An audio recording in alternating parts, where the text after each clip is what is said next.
Assalamualaikum warahmatullahi wabarakatuh. Jumpa lagi di Lentera Hitam. Tentunya masih bersama saya, Bobby, yang akan menceritakan kisah mistis pendakian gunung. Apa kabar teman-teman semua? Semoga kalian dalam keadaan sehat selalu, panjang umur, bahagia selalu, sukses selalu, dan selalu dimudahkan segala urusannya. Dan pada kesempatan kali ini, saya akan menceritakan kisah mistis pendakian gunung yang berjudul Hargo Dalem Gunung Lawu. Cerita ini ditulis oleh Kanjeng Radia. Terima kasih buat penulis yang sudah mengizinkan kami untuk menceritakan kisah ini. Dan buat teman-teman yang baru bergabung di channel ini, silahkan kalian klik dulu tombol subscribe dan tombol loncengnya agar kalian tidak ketinggalan cerita terbaru dari kami. Dan seperti apa kisah ini, kita langsung saja ke ceritanya.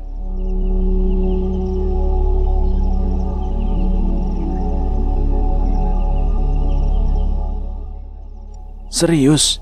Yoi, kamu pengen manjat? Aneh belum pernah manjat. Tenang, kan ada aku. Memangnya itu gunung apa? Gunung Lawu. Dialog itu yang hadir ketika aku dan kelompokku mengawali petualangan kisah ini. Kami berlima di sini, aku, Raka, Sinta, Senja, dan Galang. Sekumpulan mahasiswa yang ingin merasakan sensasi kaki yang terpijak di atas awan. Pepohonan yang rindang, rumput-rumput yang segar, serta hawa dingin yang luar biasa menusuk tulang. Pendakian pertama untukku dan ketiga temanku, namun untuk seorang Galang yang tempat tinggalnya tidak jauh dari lereng gunung itu. Seolah mendaki Gunung Lawu itu sudah jadi kemahirannya. Namun begitu bodohnya dia, karena gunung tetaplah gunung yang selalu menyimpan 1000 misteri di dalamnya. Kabut tebal yang menutup mata, lolongan yang memekik telinga, dan desiran udara yang menyentuh indera, serta hawa dingin yang menembus raga. Aku selalu merinding jika harus menceritakannya, mengingat kenangan terburuk yang pernah aku alami tentang tragedi itu. Kecelakaan yang bahkan aku pun tidak tahu bagaimana aku menceritakannya. Seorang di depanku masih menantiku membuka mulut. Aku tahu dia butuh akan informasi ini, tapi aku tidak mengerti bagaimana cara mengungkapkannya. Gemetar, ragaku seakan mati, sebab jiwaku seolah masih terbelenggu pada kejadian itu yang membuat jasadku tenggelam lebih dalam pada kesedihan. Mas. Wanita cantik di depanku itu tak henti-hentinya mencoba membawaku untuk kembali sadar. Pandanganku beralih pada wajah cantik yang berseragam coklat itu. Bintang di dadanya menyadarkan fokusku untuk kembali ke dunia nyata. Jadi, bisakah Anda ceritakan bagaimana kronologi dari kejadian itu? Akhirnya aku mulai membuka mulut. Kata demi kata perlahan keluar. Getaran ini, peluh ini masih saja menyambangi tubuhku. Namun sebisa mungkin aku mulai bercerita. Yogyakarta, 12 Juni 2019. Pada sebuah kios berukuran 6x8 meter disulap penyewa untuk dijadikan warung makan adalah ide brilian. Meski harga sewa bukan terbilang murah, namun terbayar akan tempat strategisnya. Karena diapit 2 universitas besar, Universitas Gadjah Mada, UGM, dan Universitas Negeri Yogyakarta, UNY. Warmindo, seleraku, adalah tempat makan yang sekaligus tempat nongkrong para mahasiswa, guna mencairkan pikiran yang begitu penuh akan tugas ataupun omelan dosen. Namun tak sedikit pula yang berleha-leha merayakan jam-jam makan, sekaligus mengisi waktunya yang kurang pekerjaan. 12 meja yang dibagi menjadi 4 baris, dan setiap mejanya didampingi dengan 2 bangku panjang. 4 kipas angin berputar di antara sudut-sudut kios yang berwarnakan kuning muda. Sedangkan aku terduduk di meja kedua dari baris paling kanan, ditemani 1 gelas es kopi. Gila, killer banget tuh dosen. Sesosok pria yang membawa piring duduk di sampingku. Apaan, Lang? Ngapain ente marah-marah? Aku sedikit meliriknya, sekedar melihat lauk apa yang dimakannya. Itu tuh, Pak Felix, nggak bilang-bilang kalau mau kuis. Jawabnya sembari mengunyah nasi goreng. Ya elah sob, kayak nggak tahu aja gimana sadisnya dia. Makanya, kalau itu dosen mau ngajar, baca tuh buku, nggak cuma buat bawaan doang. Jariku mengetuk sebuah aplikasi di smartphoneku. Mataku mengekori foto-foto dedek gemes yang muncul di beranda akun Instagram. Males lagi pula kan ada kamu yang selalu jadi sang pahlawan. Hahaha. Serius ini orang sedeng. IPK ku aja gak sampai 3. Masa mau dijadikan panutan? Dasar ente. Sob, lihat ini. Mantep cuy. Aku miringkan handphoneku yang katanya buatan Korea ini. Pandanganku tertuju pada satu postingan yang muncul di beranda. Sebuah warna putih yang jadi tapak dari aplikasi itu sendiri, seolah menyempurnakan komposisi yang dibelenggu oleh frame hasil rajahan manusia yang tak kuasa mengabadikannya sebagai sebuah mahakarya. Hahaha, tahu aja kamu sama yang bening-bening kayak gitu. Tangan Galang menepuk pundak kananku. Aku menoleh ke arahnya. Anjir, bukan ceweknya, tapi pemandangannya bro. Yahud pokoknya. Oh, Sabananya itu. Iyalah. Ente tahu di mana ini? Ya tahulah, sering malah. Jawab Galang sesudah menyela makanannya dan menyeruput es kepal Milo. Serius? Yo ilah, kamu pingin manjat? Aneh belum pernah manjat. Tenang, kan ada Aneh. Emangnya itu gunung apa? Lawu. Akhirnya setelah pembicaraanku dengan Galang di warung makan itu, aku kemudian memantapkan diri.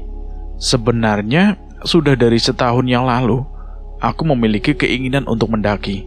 Tapi ya gitu, mogok. Karena finansial lah, waktulah.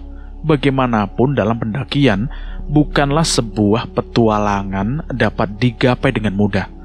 Karena selain fisik yang harus benar-benar prima, namun juga kau harus rela finansialmu tergopoh dalam. Telah 4 hari ini, aku rutin berolahraga. Bukan olahraga berat, hanya olahraga ringan seperti jogging pagi dan sore, naik turun tangga squat jump, dan juga renang. Untuk seorang pemula sangat disarankan untuk melatih fisik setiap hari, setidaknya 1 bulan sebelum hari H. Aku tak sendirian, sebab ketiga temanku yang lain juga ternyata tertarik akan ajakanku 4 hari yang lalu. Raka, Senja, dan Sinta. Raka dan Senja adalah sepasang kekasih yang kadang membuatku iri akan kekompakan mereka. Nah, Sinta itu sendiri merupakan kekasih dari Galang yang telah beberapa kali melakukan pendakian dengan Galang. Sedangkan aku salah satu pria yang sebenarnya tidak mendapat izin dari kekasihnya. Namun akhirnya aku berhasil mendapatkan kepercayaannya, meski sempat bertengkar. Aku masih teringat jelas bagaimana wajah cemberutnya ketika aku mengatakan bahwa aku akan pergi mendaki Gunung Lawu. Cari apa ke sana? Wajah yang semula menatap laptop yang berada di pangkuannya beralih menatapku yang duduk di sampingnya. Ya cari pengalaman lah. Kamu sekalian ikut ya. Angin membelai rambut sekujur kulit. Dedaunan yang rontok 1-2 kali saling bersautan demi jatuh di pangkuan sang ibu bumi. Demi kejauhan, aku masih melihat begitu megahnya Stadion Pancasila UGM yang berdiri kokoh membelah beberapa fakultas yang jadi kebanggaannya. Pengalaman? Pengalaman seperti apa yang kamu cari? Kamu tahu kan, di sana tempat yang berbahaya. Ada ketegangan yang tiba-tiba menusukku. Dari cara ia memilih kata, seperti ada sesuatu yang ia takutkan. Apa yang kamu khawatirkan? Lagi pula kan, Mas perginya juga bareng-bareng. Perasaanku gak enak, Mas. Siva menutup laptopnya dan memasukkannya ke dalam tas yang ditaruhnya di sampingnya.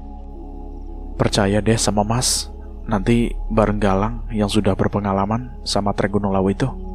Dan juga Sinta, Raka, sama Senja. Kamu gak ngerti, Mas. Bukannya aku gak percaya. Kamu tahu kan, di sana itu berbahaya.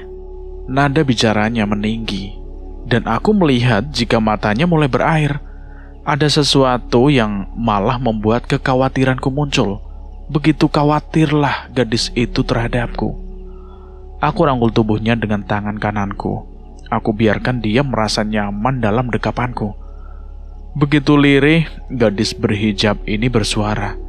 Namun begitu jelas pula barisan mata selanjutnya masuk ke dalam hati. Aku takut kehilangan kamu. Aku takut ketika kamu jauh. Mas tahu kan, aku sayang Mas. Mas janji bakal pulang dengan selamat. Mas janji bakal kembali buat bidadariku ini. Ku kecup kening gadisku ini. Tak pernah sekalipun terbesit di otakku untuk melihat, apalagi membuat bidadariku ini menangis. Aku paham akan air mata itu. Air mata yang selalu mampu merefleksikan kedalaman hati. Aku hanyalah manusia biasa yang hanya mampu memilih tanpa bisa tahu apa yang terjadi di balik 1000 probabilitas yang disajikan sang kuasa. Apa itu? Biarkan waktu yang menjawab. Pertanyaan di esok hari, entah itu kau akan melangkah menuju keagungan atau mungkin petaka. Yogyakarta, 18 Juli 2019. Pagi itu, kusambar benda itu yang meraung-raung di samping alas kepala. Sebuah alarm yang menunjukkan angka 0600. Pagi tertera jelas di layar. Ngantuk belum juga hilang. Namun dengan sekuat semangat akan keindahan puncak, tubuhku merangkak menuju kamar mandi. Usai mandi ada sesuatu yang ternyata aku lupakan. Loh, kemana dia? Gadisku, Siva, seorang gadis yang tinggal satu kos denganku. Kos LV dengan luas 4x3, dengan kamar mandi dalam seharga 800.000. Cukup murah mengingat kos ini terletak pada tempat yang sangat strategis. Pada bilangan Karanggayam, catur tunggal yang apit oleh 2 universitas besar. 2 kasur busa ukuran 150 x 200 x 15 dirapatkan. 1 lemari mini dan sebuah dispenser menemani kami dalam membalut tugas. Lemari mini yang berisi pakaian itu aku buka. Ada beberapa pilihan untuk ku kenakan selama petualangan. Namun, pilihan tertuju pada celana panjang kargo sebagai balutan tubuh bagian bawah. Diteruskan dengan kaos jersey klub kebanggaan Chelsea. Kemudian tak lupa juga ku siapkan jaket sel yang nanti akan ku kenakan ketika sudah berada di gunung. Pintu kos tiba-tiba terbuka. Seorang gadis cantik masuk membawa tas kresek di tangan kanannya. Dari mana? Ngapelin bapak warung depan. Oh gitu ya. Cowoknya lagi tidur, malah gak ditemenin. Malah sibuk selingkuh. Siapa suruh gak nurut? Hah, sekali doang juga. Nyesel. Loh, kok cuma 1? Aku tertuduk di depannya. Aku amati wajahnya, cantik seperti biasa. Sini, buka. Masih ketus, tapi tidak apalah. Dia menyodorkanku dengan 1 sendok nasi. Keharmonisan seperti ini yang aku harapkan. Aku pernah bermimpi tentang keluarga kecil yang hidup sederhana. Keluarga bahagia yang dianugerahi 2 anak. Sederhana saja, menyeruput teh manis pada pagi hari ditemani istri yang begitu sabar dan perhatian akan segala kekuranganku. Sembari 1-2 kali menggoda anak-anak yang sedang riang bermain. Tapi aku sadar jika mimpi akan berakhir ketika aku terbangun pada suatu pagi. Semu. Mungkin, namun aku akan selalu berusaha mewujudkannya. Meski aku tahu bahwa sebuah kejayaan, keindahan tak akan pernah terwujud sebelum seseorang itu merasakan dasar neraka. Sebuah mobil Ford Ranger membelah kemacetan di timur kota, Jalan Solo. Mobil buatan Amerika yang bodinya menyeluruh sengaja disembur dengan cat putih mengkilat. Dan pada setiap bagian samping bak bersyarat airbrush berbentuk seperti api yang menjilat-jilat, mengular pada bagian belakang yang terpatri megah dan diakhiri dengan sebuah kalimat, Ranger Boss. Begitu gahar dengan sentuhan dewa sehingga menghasilkan sebuah objek yang mampu menyeret setiap orang yang melihatnya dalam sekejap, memiliki daya intuisi yang tinggi. Begitu ringan rasanya ketika hanya ditumpangi kami berlima, dan di bak belakang terisi 5 tas carrier dengan daya tampung 60 liter. Tas besar yang kami sewa sebelumnya bersama peralatan hiking lainnya pada toko persewaan alat-alat camping yang terletak di Jalan Perumas. Tak lupa kami mampir ke minimarket terdekat untuk melengkapi logistik yang kelak akan kami santap di atas sana. Merangkak menuju perbatasan kota diiringi dengan ingatan tentang tetesan air matanya yang mengantar perjalananku yang tidak dia setujui beberapa saat yang lalu. Kita pergi dulu ya. Dadah. Sempat teman-temanku pamit pada Siva. Sinta, Senja, sini sebentar, please. Gadis itu melambaikan tangan ke arah mereka. Yang dipanggil pun memenuhinya.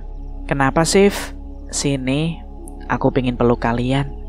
Kekasihku itu merentangkan kedua tangan mungilnya. Mereka berpelukan. Kami para cowok hanya mampu tersenyum melihat gadis-gadis pujaannya saling akur begini, berbagi kehangatan.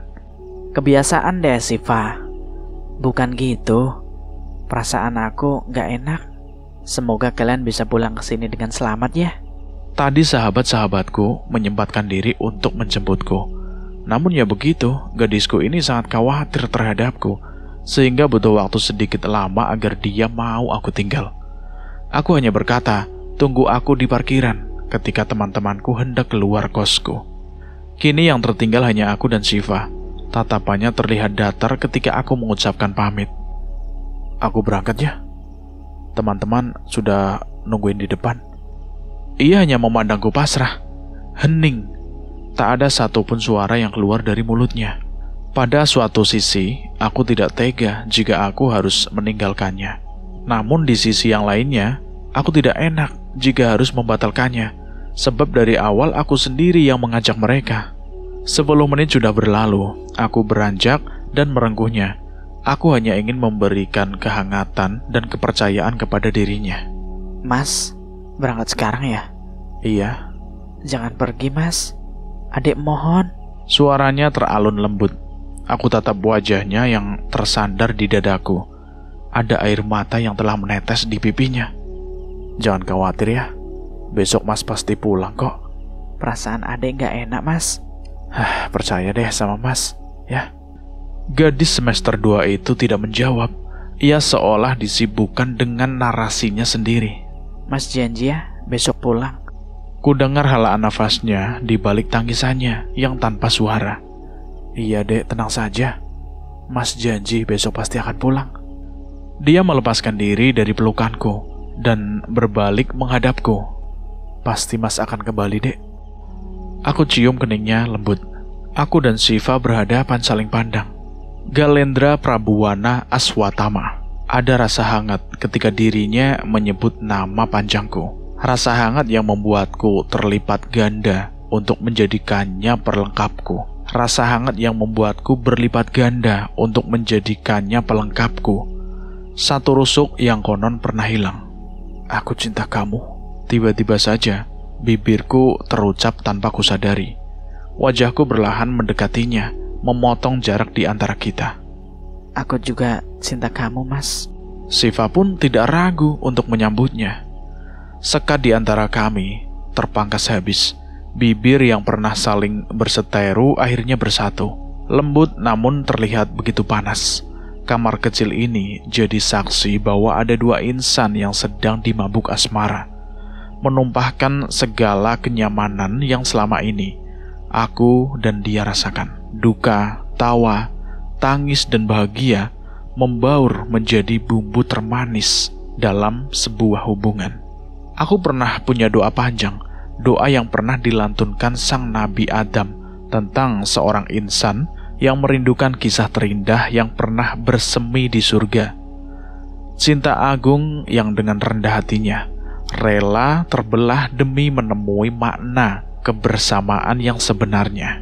Jadi biarkan aku membelenggu setiap darah yang hendak menuju muara, mengikat alur arteri, serta mendorong segala vena agar kelak menghentikan setiap fungsi sistem esensi pada kaldera yang sering aku sebut dengan cinta.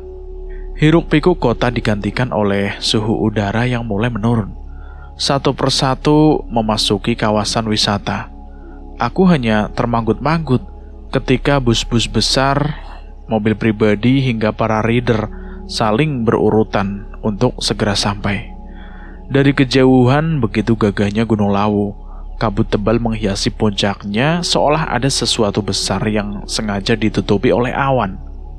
Setiba di Kemuning, kami disambut oleh permai hijau yang berkolaborasi antara kebun teh yang memanjakan mata serta hambaran padi yang membuat aku terkesima. Gundukan-gundukan tidak teratur dipisahkan oleh aspal kecil ini. Kanan kiri yang hanya terdiri dari perkebunan teh dan terasering padi yang terlihat bagaikan zamrud permadani. Medan terus-menerus menanjak dan tak henti-hentinya berbelok, sebagai rintangan yang memaksa pengemudi bertahan dalam gigi-gigi rendah.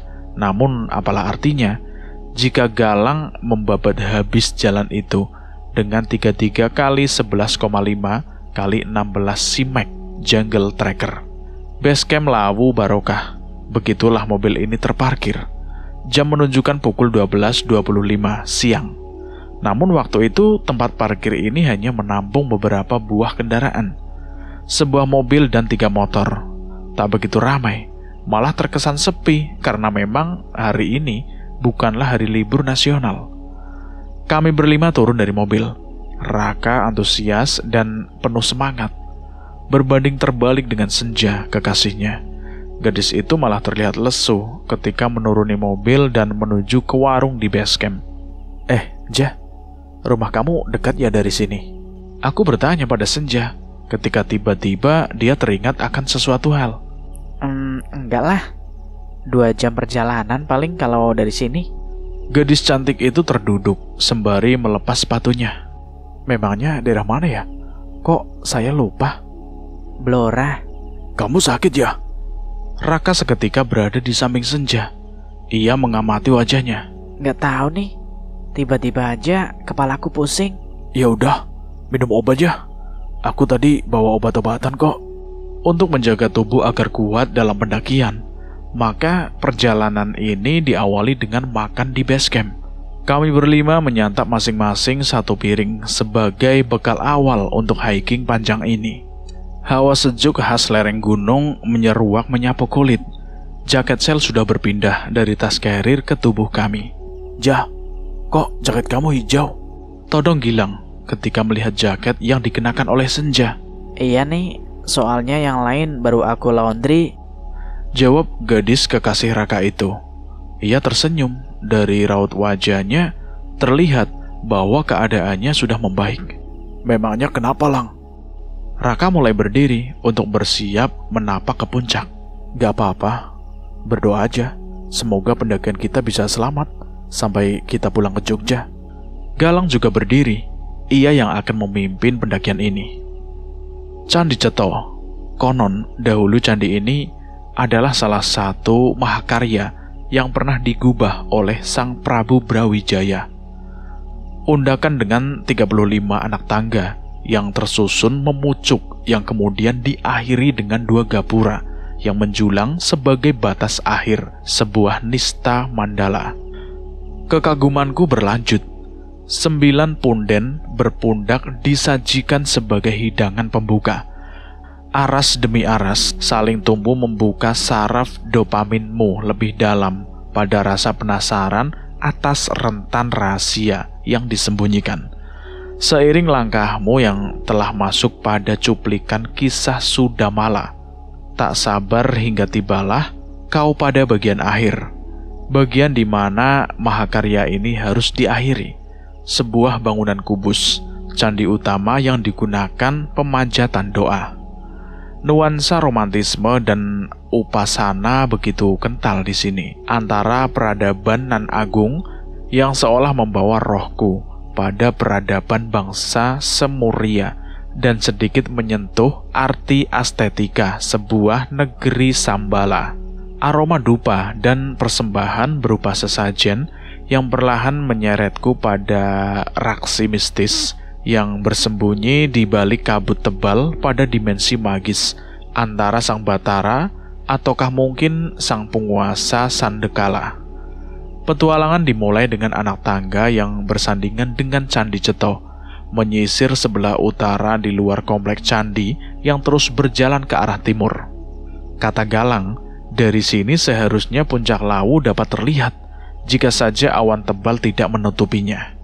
Langkah terus berjalan hingga tak beberapa lama sampailah kita di pos pendakian. Pos retribusi, di sini kami memenuhi persyaratan simaksi, mengisi formulir data diri hingga meninggalkan kartu tanda pengenal, serta tak lupa membayar biaya untuk pendakian itu sendiri. Cukup murah, hanya dengan Rp15.000 setiap orang, maka kami bisa menikmati keindahan Gunung Lawu. Dengan ini kami sedikit briefing dengan Galang yang memimpin. Ia berkata, jika kita harus memenuhi persyaratan yang berlaku, seperti dilarang berbicara negatif, niat harus baik, dan juga jika nanti ada sesuatu yang di luar nalar, maka cukup biarkan saja. Dan briefing ini ditutup dengan berdoa kepada Tuhan. Semoga dilancarkan dan diberi keselamatan oleh Sang Kuasa. Di sini aku mendadak menggigil, mengingat satu langkah lagi, aku akan menapaki kaki di 3 puncak keramat Hargo Dumilah, Hargo Dalem, dan Hargo Dumiling, serta warung Boiem yang legendaris itu, yang merupakan warung tertinggi di Indonesia. Hargo Dalem, konon menurut cerita, tempat itu merupakan tempat di mana Sang Maharaja Brawijaya V, Sang Raja Mahapahit terakhir itu moksa. Berawal dari sang putra ke-13-nya, Raden Jimbun, yang lebih dikenal sebagai Raden Patah, mendesak beliau untuk memeluk agama Islam. Namun sang Maharaja tetap bersikukuh pada agamanya, Hindu Kejawen, hingga akhirnya demi menghindari pertumpahan darah pada keluarga kerajaan, beliau memilih untuk melarikan diri ke lereng Gunung Lawu bersama dengan para pengikut setianya. Sang raja terakhir Majapahit itu akhirnya menjatuhkan tempat persembunyiannya pada tanah lapang sebelah barat yang masih berada pada lereng Gunung Lawu. Kemudian beliau membuat candi di sana. Namun sebelum candi itu selesai digarap, Raden Patah, Kerajaan Demak, mengetahui tempat persembunyian itu. Candi Sukuh, begitulah orang-orang menyebutnya. Candi misterius yang konon dahulu sering terlihat cahaya berbentuk oktagon yang membumbung ke langit. Dan itu tetap akan jadi misteri, karena dahulu ketika masyarakat melihat penampakan cahaya itu, tak ada satupun orang yang berani mendekat, karena sempat diduga pada zaman dahulu ada satu desa lenyap tersedot oleh cahaya itu. Hargo Dumiling merupakan tempat moksaan sang penasehat dari Raja Brawijaya V itu sendiri. Dikenal dengan nama Sabdopalon, sang pamong para raja Jawa yang memilih moksa bersama sang maharaja. Dan Hargo Dumilah, tempat paling sakral di kawasan gunung tersebut. Sebab banyak yang percaya jika dahulu kala puncak tertinggi di Gunung Lawu ini merupakan tempat di mana orang-orang sakti di Pulau Jawa meneguhkan kesaktiannya dalam olah batin dan meditasi. Perjalanan masih panjang, trek masih landai dengan sedikit menanjak, berupa tanah padat dan jalan setapak dengan vegetasi yang terbuka. Di samping kanan kiri masih dijumpai pipa-pipa air yang digunakan masyarakat sekitar, serta terlihat juga perkebunan warga yang begitu subur. Jalan yang agak lebar membuka kesempatan bagi para hiking untuk berjalan beriringan. Namun pada beberapa titik, kami menemui jalan setapak yang berada di atas jurang. Tak sampai di situ, sebab kami harus melewati sungai kecil yang mengalir sedikit air. Sumilir angin mengucapkan selamat datang. Ada rasa tentram yang tiba-tiba muncul ketika aku melihat seseorang gadis berjalan ke arah kami. Gadis nan ayu dibalut kebaya putih, bergaya kutu baru. Aku bisa melihat bagaimana sepasang mahkota di dadanya begitu kencang dan menantang ditutupi kemben putihnya yang menerawang di balik kain brokat. Berjalan anggun dengan kaki jenjang yang dibalut jarik bermotifkan salur maja. Ikatan jarik yang kencang membalut pinggulnya terlihat jelas di mataku. Bongkahan di area belakang pinggulnya membuatku tidak henti-hentinya untuk memujinya. Betapa cantiknya gadis itu. Tak cukup sampai di situ, karena ketika jarak kami semakin dekat, aku bisa melihat butiran bija yang ditempelkan di sela kedua alisnya. Rambutnya tertata, akan sanggul terpasak mutiara, serta sehuntai bunga kamboja diselipkan di atas telinganya. Kecantikan yang alami, begitulah aku terpikat. Ia tersenyum ke arahku. Keindahan begitu sempurna hingga mampu membuat untuk terlupa akan air mata Syifa. Maafkan aku, Syifa. Akhirnya kau datang juga, Prabu. Jantungku berdetak kencang. Suara yang begitu lembut menyapaku. Kau mengetahui namaku? Aku masih terpana akan keindahan gadis yang berdiri tepat di depanku ini. Aku tahu lebih dari yang kamu tahu, Prabu. Aku tidak mengenali, bahkan aku baru bertemu dengannya. Ingin rasanya aku bertanya kepada teman-temanku. Namun saat aku mengalihkan pandanganku dari wanita itu, yang aku lihat hanya kabut putih, tebal. Kemana teman-temanku? Dapat aku rasakan pula, kedua tangannya mengalung di leherku. Ia seolah ingin aku kembali terkesima akan karismanya. Benar, aku kembali terkunci akan dirinya. Siapakah dirimu? Ia kembali tersenyum. Lirih wajah ayunya mendekat ke wajahku. Seharusnya kamu sudah mengetahui itu, karena dari dulu Aku bisa melihat tetesan cairan bening meluncur dari kelopak matanya. Aku semakin bingung dengannya. Kenapa kamu menangis? Ia bahkan tidak menjawabnya. Aku bisa melihat kesedihan seperti apa yang ia coba beritahu lewat matanya. Ada sesak yang tiba-tiba menikam dada, seolah aku merasakan apa yang dirasakannya. Akan tetapi aku tidak mengerti apa itu. Kedua tangannya menarik tengkuku mendekat. Mata kita saling pandang. Sedetik kemudian aku merasakan bibir kami yang ternyata telah bersatu. Ada sesuatu dalam diri yang menggerakkan kedua tanganku, merengkuh pinggangnya, naluri pejantan untuk melindungi gadis yang aku cintainya. Tidak, begitulah pikirku bergejolak. Namun seolah hatiku berkata lain, karena kemesraan ini membawaku pada rasa yang tidak aku ketahui itu, terjun begitu dalam, semakin dalam. Drah! Aku terkejut ketika mata ini terbuka. Bukan jalur pendakian, melainkan di depanku jurang yang begitu dalam. Kepalaku menoleh. Galang dan Raka terengah-engah sembari menarik tangan kananku. Loh, kenapa kita bisa ada di sini? Taiklah ente, jalan sendirian ke sini. Udah diteriakin juga, ente tetap saja jalan. Galang menatapku tajam dengan marahnya. Hah? Masa gitu sih?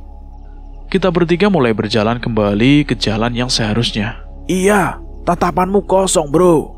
Kamu tadi kayaknya gak di sini. Raka menimpali. Ia berjalan di belakangku. Kamu kemana saja, Sindra? Sinta langsung menodongku ketika kami baru saja sampai di jalur. Apa kalian tadi gak melihat ada gadis pakai kebaya? Cantik pokoknya. Cewek siapa? Yang ada kamu kayak orang linglung. Jalan ke sana.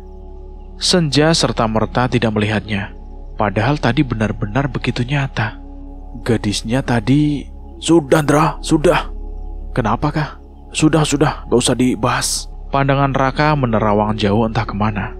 Belum 5 menit kami meneruskan perjalanan, tiba-tiba terdengar gonggongan anjing dari arah belakang. Terdengar jelas, sebab akulah yang menjadi orang paling di belakang. Ada apa, bro? Ada anjing, Sob. Hewan itu telah berjalan ke depanku. Galang sebagai pemimpin mengecek kelompoknya. Oh, itu Gori, Sob. Gori, sini, Gor. Galang memanggil anjing itu. Sinta membungkuk. Gadis itu seperti tertarik dengan anjing yang entah dari mana asal-usulnya itu. Gori, tambah gemuk aja ya kamu? Kekasih Galang itu menghentikan langkahnya untuk sekedar mengelus-elus si anjing itu. Sekitar 500 meter dari pos retribusi, kami menemui sebuah candi kuno, Candi Ketek. Di tempat ini masih ditemukan dupa yang masih terbakar. Asapnya membumbung tinggi, menyampaikan doa kepada Sang Hyang Widi. Bau kemenyan yang tercampur oleh aroma dupa mengelus-elus kulit kami melalui perubahan aura yang seolah direspon dengan baik oleh bulu kuduk yang perlahan terbangun. Gori menggonggong. Hewan itu menghadap ke arah pojok kanan bagian candi. Ekornya berdiri tegak dan kemudian berlari kencang menuju ke arah sana. Pandangan kami semua menuju ke arah Gori yang berlari dengan rasa penasaran yang menghampiri. Namun ketika aku mengalihkan pandanganku pada teman-teman di depanku itu, aku melihat Senja hanya duduk dan tangannya menggandeng Raka erat, sangat erat. Beberapa detik, teman baru kami ini menghampiri candi itu. Gori berbalik ke arahku yang berjalan paling belakang. Perjalanan masih kami teruskan. Suhu di sini seolah berubah. Dari sebelum trek pendakian dimulai terasa sejuk. Namun setelah melewati Candi Ketek tadi, suhu itu terasa hangat. Ada sesuatu yang entah aku tidak mengerti. Namun aku percaya bahwa sesuatu itu hidup di luar dari batas nalar manusia biasa. Trek pendakian yang sebenarnya telah dimulai. Tapak demi tapak kami tinggalkan pada vegetasi hutan yang perlahan mulai menutup. Jalur-jalur landai mulai menanjak konstan. 60 menit berlalu, akhirnya rombongan kami menjumpai tanah lapang yang agak luas dan terdapat shelter kecil berupa gubuk yang bisa digunakan untuk beristirahat. Di pos 1 ini terkenal dengan nama Mbah Branti. Stamina yang telah sebagian terkuras membuat kami yang merupakan pemula harus beristirahat. Kamu gimana, Ja? Gak apa-apa kan? Galang harus bekerja ekstra, mengingat dialah satu-satunya orang yang tahu trek pendakian di Gunung Lawu ini. Gak apa-apa kok, tenang saja. Yakin kamu gak apa-apa? Sebenarnya sih sedikit lemes. Senja masih menempel erat pada Raka. Kami berlima memaklumi itu. Kami tahu jika gadis itu memang lebih peka akan hal-hal yang tak aku tahu itu. Kejadian di Candi Ketek tadi bukanlah hal normal. Namun sebisa mungkin kami berperilaku biasa saja. Sebenarnya Raka juga memiliki kelebihan itu.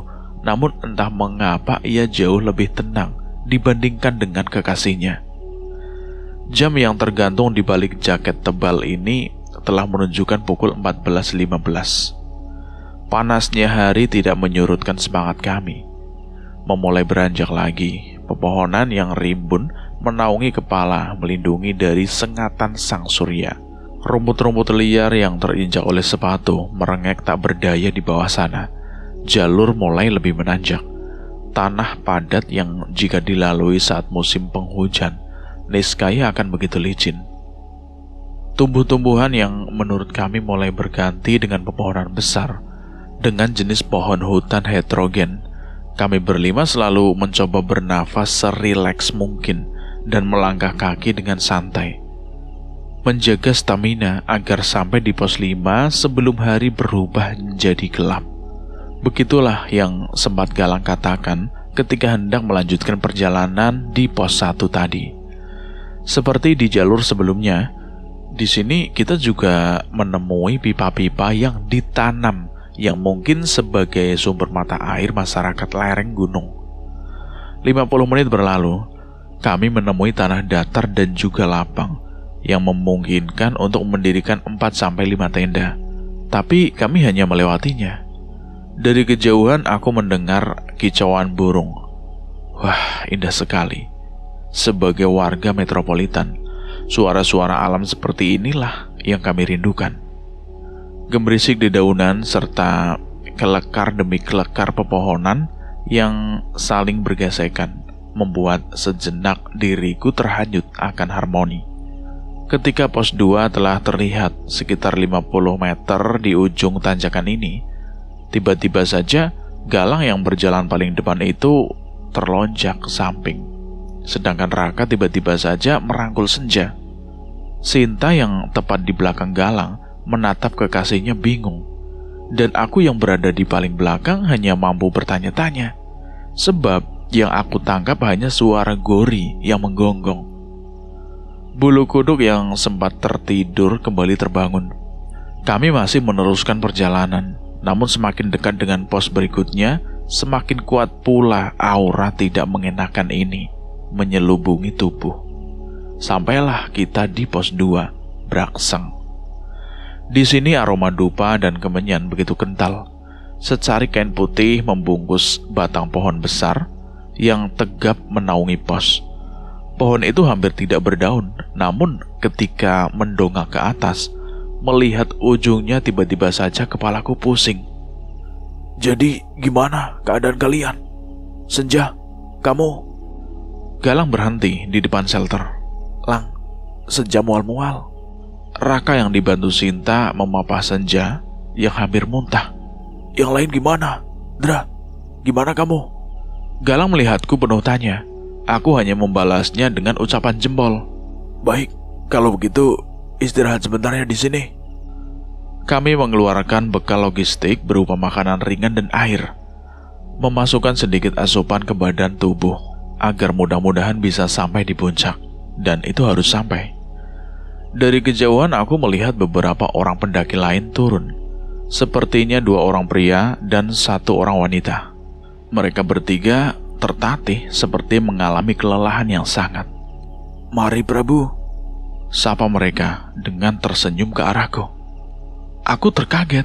Aku menoleh ke arah temanku yang lain untuk melihat apakah mereka terkaget pula seperti diriku. Teman-temanku hanya santai saja. Mereka bahkan tidak ada satu pun yang menatapku. Aku kembali menoleh ke arah mereka yang menyapaku. Perkataanku terhenti. Mereka telah hilang. Aku berdiri untuk melihat ke arah jalur menuju ke pos 1. Tapi hasilnya sepi. Siapa mereka? Kenapa mereka mengetahui namaku? Kenapa Andra? Ada apa? Raka menanyakan itu. Ia memasukkan botol minumannya kembali ke tas besarnya. Orang yang barusan nyapa kemana? Kok cepet banget dia jalannya? Balasku dengan kembali terduduk dan menenggak air yang baru saja aku buka segelnya itu. Galang dan Raka saling pandang. Panutan kami itu mengerutkan dahi ke arah Raka.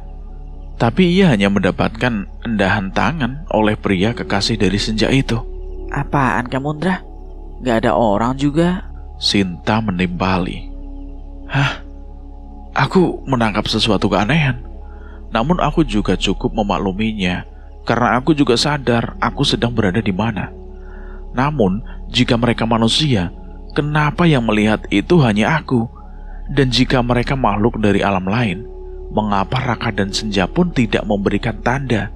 Bahkan Gori yang rebahan di sampingku pun tidak menggonggong. Ya udah, berangkat yuk. Galang menengahi. Ia membaca lingkungan ini sudah mulai menunjukkan tuan rumahnya. Dra, fokus Dra, kata Galang dengan menepuk pundakku. Aku bisa melihat jika matahari telah mulai menjorong ke barat. Jam tanganku menunjukkan pukul 16.35 sebagai laporan yang diinformasikan untuk penggunaannya. Vegetasi yang rapat menguntungkan punggung untuk tidak tersengat surya secara langsung. Musim kemarau menyisakan debu yang selalu terbelerai ketika terinjak. Udara mulai menyusut. Sejalan dengan areal yang kami pijak semakin saja mengerucut. Perjalanan begitu panjang. Trek ini seperti tidak berujung. Telah 60 menit kami berjalan, namun belum ada tanda Cemorodowo akan menampakkan diri. 1-2 kali kami berhenti demi mengatur nafas yang mulai tersenggal. Atap lawu semakin dekat, namun kadar oksigen akan semakin menipis. Mata kami berbinar, tanah lapang di ujung tanjakan ini akan memberikan jawaban. Istirahat di depan bro, sis. Galang berjalan begitu semangat ketika ia melihat tanah lapang itu yang sejengkal lagi ia tapaki. Permisi.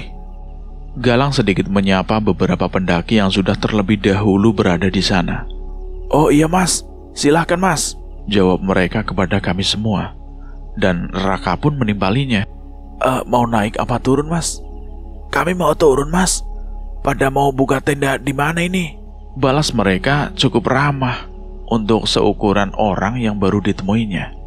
Rencananya pos 5 mas, tapi nggak tahu juga ini. Udah hampir jam 5 begini. Pria terdepan di rombongan kami ini cukup ramah pula.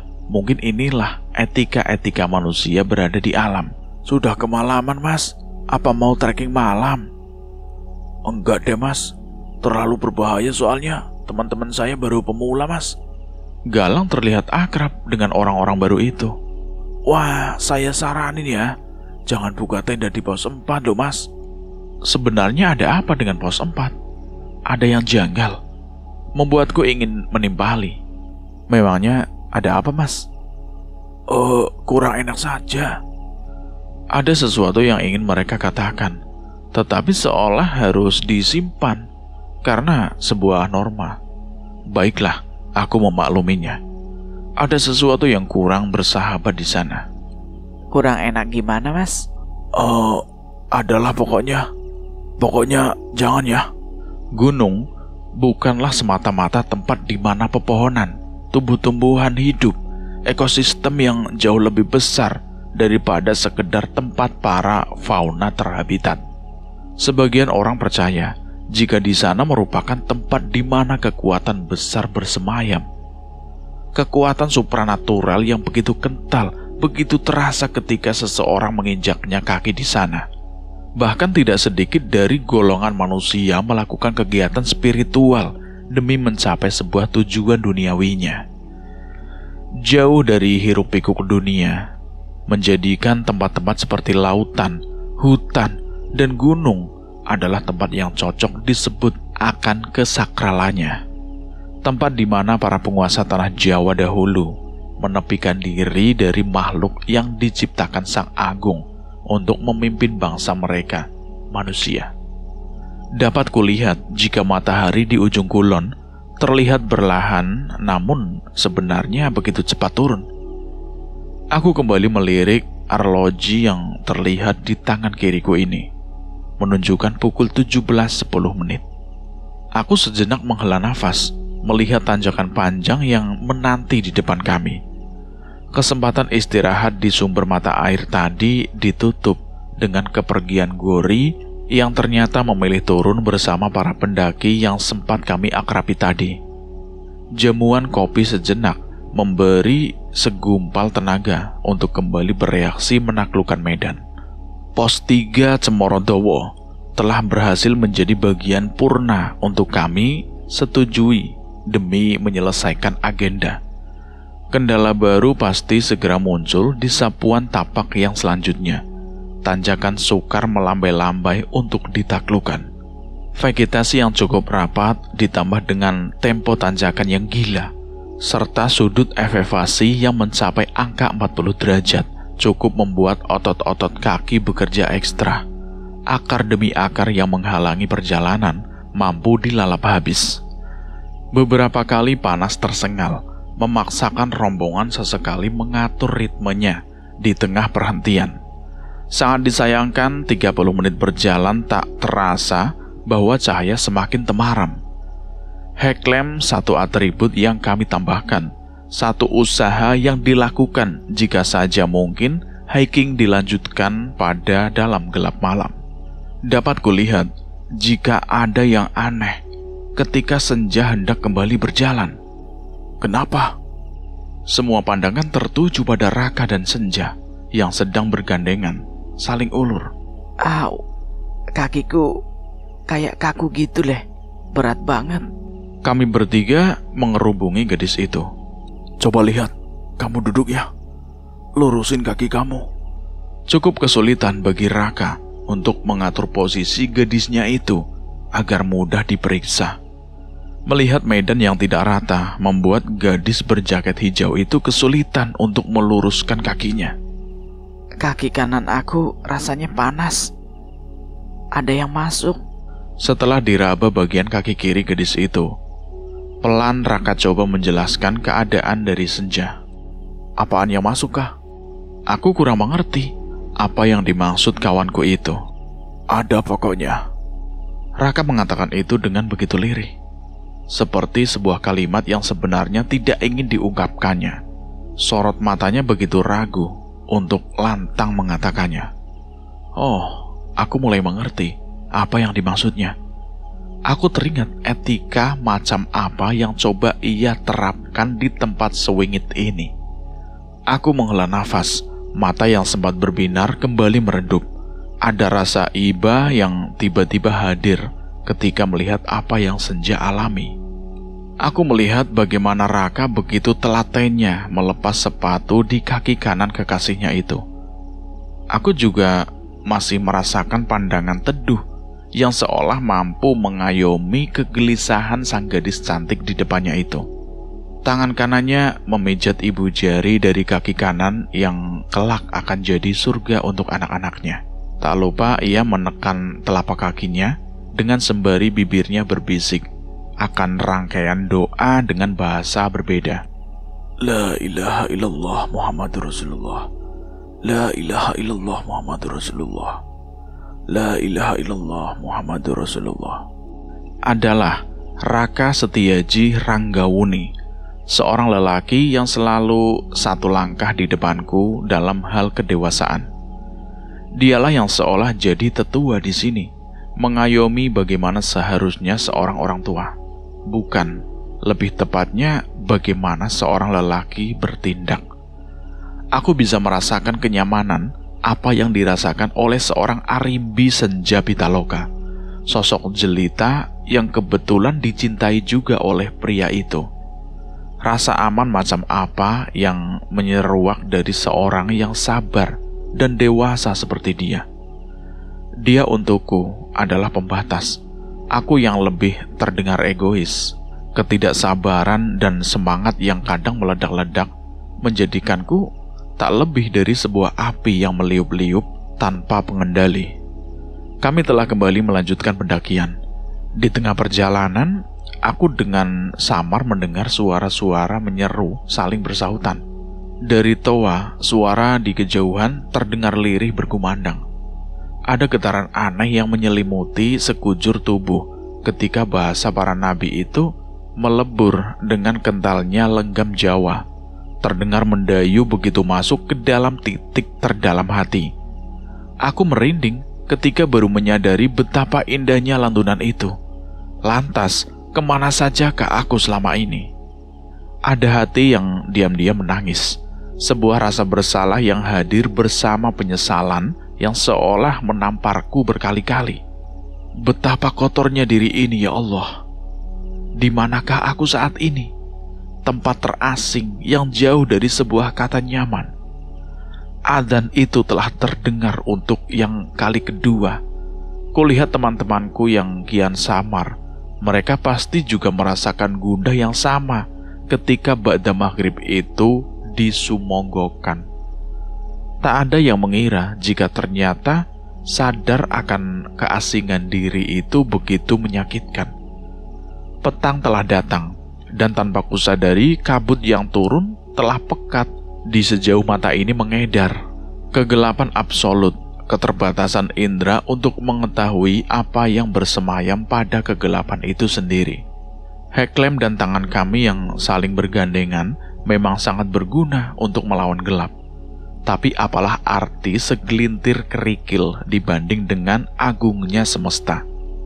Senyap dan hening, di tengah metropolitan, aku tidak pernah sekalipun merasakan keadaan ini, di mana di sana begitu ramai, kota yang semakin bereforia ketika malam tiba. Namun di sini, rasanya seperti segerombolan tubuh-tubuh kecil yang memaksa diri untuk menerobos ketaksaan yang hanya bernaungan purnama. Jalur yang terus menanjak membuat bagian fungsi otot kaki melemah. Batu besar yang kokoh di samping kiri jalur menjadi sarana tanganku untuk berpegangan. Begitu berat bagi kaki dan punggung yang memaksakan langkah untuk kembali berlanjut. Maka aku berhenti di sepetak tanah datar di depan batu ini. Dra, Raka sebagai pria yang memang berjalan di depanku terheran akan aku yang tiba-tiba berhenti. bentar sob. Aku terengah dengan punggung yang mulai kurasakan panas. Kenapa Dra? Galang di urutan paling depan tidak mau tinggal diam. Berat. Dari kejauhan, aku seolah mendengar lolongan panjang seekor hewan. Suara khas baung yang memekik telinga dan begitu getir. Aungan yang mendesirkan indera perasa di bawah pancaran purnama. Aku tiba-tiba teringat akan cinta masa kecil, di mana desa yang tertutupi pegunungan dan hutan. Aku masih mengingat jelas bagaimana kakekku dulu pernah bercerita tentang aungan yang selalu terdengar ketika tengah malam, terlebih-lebih ketika bulan purnama. Lolongan anjing Jawa yang konon katanya bahwa hewan itu sedang membawa mayat. Jantungku berdesir mengingat kejadian itu selalu terjadi ketika malam-malam keramat, seperti Jumat Kliwon dan Selasa Kliwon. Terlebih-lebih jika malam itu sedang bulan purnama. Dan celakanya malam ini adalah malam Jumat Kliwon, dan kebetulan juga bertepatan dengan tanggal 15 bulan kalender Jawa, yang artinya malam ini adalah bulan purnama. Serta bulan ini adalah bulan Selo pada hitungan tahun Saka. Bulan di mana di dalamnya konon penuh dengan ketidakberuntungan. Bulan yang diapit oleh 2 bulan suci, Sawal dan Besar. Aku kembali mendengar lolongan itu, namun kali ini disertai bau semerbak wangi kembang yang khas, seperti kembang kantil. Ada yang mengikuti kita. Perkataan Raka membuat mataku terbiak. Lengkap sudah. Angin begitu lirih meraba kulit. Bulu kuduk sudah menegang sejak tadi. Samar pikiranku merasakan sosok makhluk seperti apa yang mengikutiku. Tubuhku kaku, rasa panas itu semakin menjadi. Dapat kurasakan asupan lelembut di pundakku. Aku beranikan diri untuk menoleh, namun tidak kutangkap satupun objek. Hanya ada kegelapan yang benar nyatanya. Raka hendak mengusap tengkuku. Matanya nyalang, pikiran berfokus pada ujung bibir yang hendak mengucapkan doa. La ilaha illallah Muhammadur Rasulullah. Ada suara jeritan yang memekikkan telinga, yang memangkas ayat-ayat suci yang sedang dilantunkan dari arah belakang. Senja menghadap ke arahku dan Raka dengan tertunduk, rambutnya menutupi wajah cantiknya. Senja, kamu kenapa? Sinta begitu kaget dengan apa yang dilihatnya. Senja menoleh ke belakang. Tangan yang tadinya mengepal di pundaknya tiba-tiba bergetar. Sinta tidak percaya apa yang dilihatnya. Dia bukan Senja. Galang yang berada di belakang Sinta terkaget. Tubuhnya seolah menjadi kaku. 2 tangan yang memang sejak tadi bertautan kini semakin erat. Pada cahaya temaram, aku bisa melihat bagaimana gadis itu perlahan kembali menoleh ke arahku dan Raka. Ia tetap menunduk, sembari lamat-lamat telingaku mulai mendengar kidung Jawa, tembang Macapat yang dahulu sering dinyanyikan oleh nenek, Pupuh Durmo, yang mengalun indah di keheningan malam. Dia menyanyi sebuah lagu kidung Jawa. Lengser wengi sliramu tumake sirna aja tangi nggonmu guling. Anjing.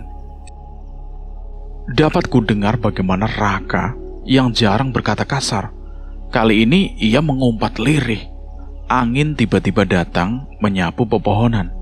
Ranting-ranting pohon mulai bergerak tak wajar. Gesekan demi gesekan dahan menghiaskan suara gemuruh. Aku mendengar suara lonceng dari kejauhan berjalan mendekat. Dari bawah sana, sebuah kereta kencana melaju bersama 4 kudanya naik ke atas. Itu apa? Sinta, tubuhnya terkaku melihat kejadian di luar nalar. Galang hanya mampu membantu di tempat itu. Samar bau kembang semerbak menusuk penciuman. Kereta itu semakin dekat, semakin kentara pula bau harum ini berasal dari kereta kencana itu. Kembang Wijaya Kusuma. Aku tahu sosok yang hendak lewat ini bukanlah sosok biasa, sebab Kembang Wijaya Kusuma sendiri dipercaya para tokoh Jawa kuno sebagai senjata para dewa. Pikirannya mati. Tubuhku membatu. Sebuah kereta kencana melewati kami tanpa ada satupun yang menungganginya. Kereta itu diikuti puluhan bahkan ratusan sosok pria yang bertelanjang dada dan hanya mengenakan pakaian pada bawaan seperti celana hitam dan jarik. Dapat kulihat mereka membawa pedang dan tameng serta senjata lainnya. Di antaranya aku menangkap beberapa bendera yang berkibar bergambarkan bunga dengan 9 mahkota. Siapa mereka? Pasukan kerajaan. Tapi bukan itu yang membuatku mati rasa. Namun mereka berjalan dengan organ tubuh yang sama sekali tidak lengkap, seperti segerombolan tubuh tanpa lengan, usus yang menjajar dari perut, hingga sosok-sosok berdarah-darah tanpa kepala. Di sampingku, bagaimana Raka muntah-muntah melihat sesuatu yang baru saja lewat tepat di depan matanya. Mas, ayo pergi dari sini, Mas. Sinta gak kuat, Mas. Aku pengen pulang. Gadis itu menangis. Ia tidak percaya apa yang baru saja dilihatnya. Galang hanya terdiam 1000 bahasa. Sedangkan Senja, dia tidak ada. Kak, Senja di mana?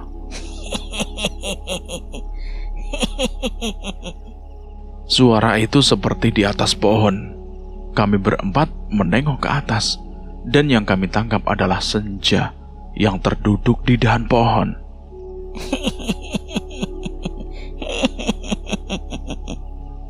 Raka, raut khawatir dan marah terlihat jelas di matanya.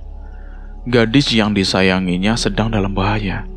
Aku bisa melihat bagaimana bibirnya mulai berkamit tanpa suara, seperti dia sedang mencoba merebut kembali gadisnya itu. Namun belum sempat Raka bertindak, aku bisa mendengar samar-samar di balik kabut yang pekat ini mengalun sebuah kidung yang dinyanyikan oleh suara wanita. Sebuah tembang macapat yang berasal dari serat mantra Weda. Pupuh Dandang Gula yang konon dahulu sering dilantunkan oleh Kanjeng Sunan Kalijaga. Ono kita rumaksa ing wengi teka ayu puta ing lara luput tapi lahi kabeh.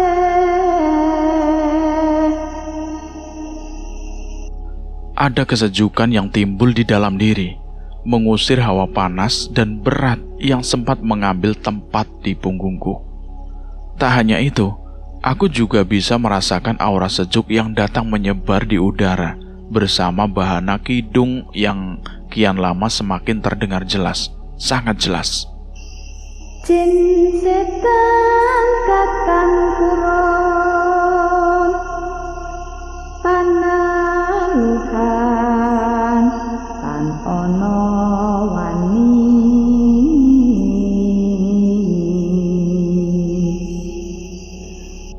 Senja yang perlahan melayang turun menapak tanah. Cahaya pendar rembulan, kabut pekat yang terberai, serta senandung merdu sang gadis rupawan dengan pesona seelok sang candra. Dia, gadis itu, seorang yang sempat menghanyutkanku pada opini yang mengangkasa di awal cerita. Miwah panggawe Allah gunane wong luput. Kabut pekat yang membatasi daya lihat telah lenyap. Bulan purnama kembali mengukuhkan dirinya menjadi sang penguasa. Kami berlima selamat dari bahaya, Namun bukan rasa lega yang tertanam di dada, melainkan kebingungan yang luar biasa. Sebab bukan jalan menanjak yang kami pijak, namun sebuah tanah lapang yang tertutup pepohonan di kanan kirinya. Samar aku bisa melihat bagaimana binar rembulan semakin benderang, menampakkan keberadaan makhluk-makhluk yang ternyata bukan kami sendiri yang sedang berada di sini. Puluhan sosok-sosok prajurit bertelanjang dada dengan secari kain jarik yang melengkapi celana berwarna keemasan, sebagai satu-satunya pakaian yang mereka kenakan.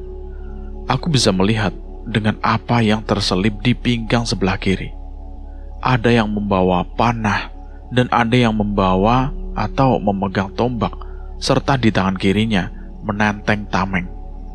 Di antara mereka, aku menangkap beberapa bendera bercorak sama, yaitu corak merah putih dengan 5 garis berwarna merah, serta 4 garis berwarna putih. Sang Saka Gula Kelapa Bayangkara. Siapa mereka? Galang pemuda itu bergetar melihat sesuatu yang sulit untuk diterima di akal. Aku kira juga pikirannya sama denganku. Aku melihat Senja tergeletak pingsan setelah kejadian yang baru saja ia alami.